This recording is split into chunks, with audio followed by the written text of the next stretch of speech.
ne peut pas supporter la colère de Dieu. Nous devons nous repentir.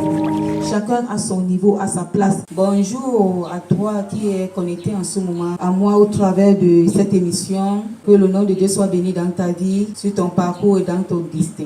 Je suis la servante du Seigneur, Anne-Marie la Reine. J'ai un message pour toi de la part du Seigneur.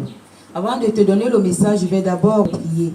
Notre Père qui est dans les cieux, que ton nom soit sanctifié. Que ton règne vienne dans la vie de tous ceux que tu as tant aimés sur la terre des vivants. Que ton règne soit établi dans les familles, les quartiers, les nations, plus particulièrement dans chaque personne dans le monde entier. Que ton règne maintenant vienne ouvrir l'entendement de tous, afin d'établir ta présence totale et définitive dans les vies, plus particulièrement dans les cœurs.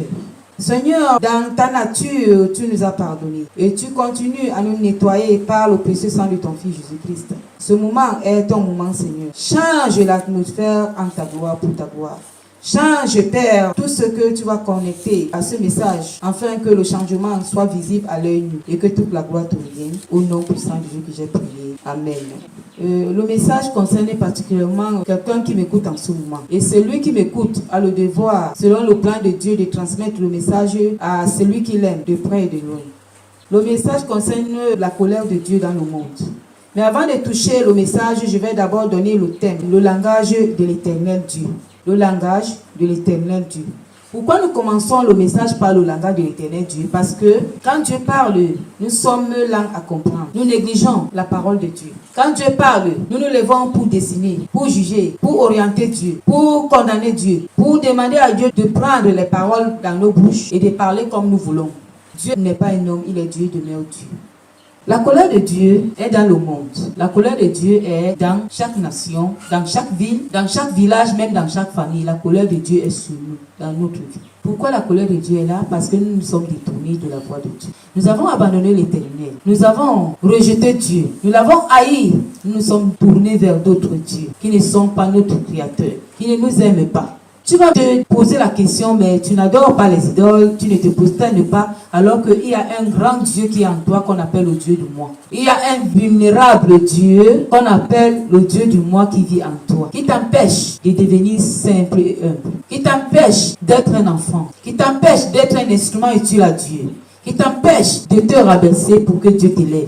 Ce grand Dieu qui est en toi, pas parce que Dieu l'a élevé, mais c'est parce que toi-même tu l'élèves au travers des considérations que tu lui donnes, le moi. Tu empêches Dieu de te donner une forme. Ce Dieu t'empêche d'entrer dans l'élan du brisement du Seigneur qu'il a préparé pour toi. Ce Dieu que tu portes en toi, qu'on appelle Monsieur le moi, t'empêche de recevoir la lumière de Dieu et de demeurer dans cette lumière afin que tu brilles dans le monde. Alors pour cela, Dieu est en colère contre toi. Il est en colère parce que tu as empêché sa lumière dans ta vie d'éclairer le monde, d'éclairer là où tu te trouves, d'éclairer les hommes qui se trouvent dans les ténèbres afin de les attirer à Dieu. Si Dieu te parle, c'est parce qu'il t'a tant aimé et c'est parce qu'il a fait un plan de vie pour toi. Et le plan de vie que Dieu a fait, c'est que tu deviens une personne qui éclaire au travers de ta lumière que des hommes doivent racheter pour le Seigneur. Bien-aimés, nous allons lire un passage qui va nous conduire à comprendre clairement ce que Dieu veut. Le psaume 103. Mon âme bénit l'Éternel. Tout ce qui est en moi, bénit son Saint-Nom. Tout ce qui est en moi, en moi.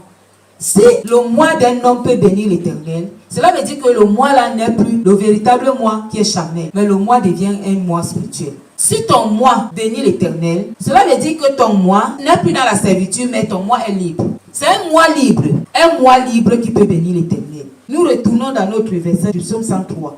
Mon âme bénit l'Éternel. Tout ce qui est en moi, homme que je suis, femme que je suis, enfant que je suis, pasteur que je suis, prostituée que je suis, bénit l'Éternel. Mon âme bénit l'Éternel.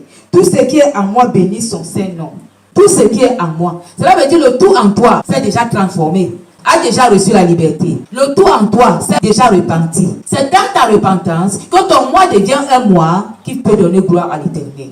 Que le nom de Dieu soit béni par rapport à ce message qui entre dans ton cœur maintenant. Apporter un changement.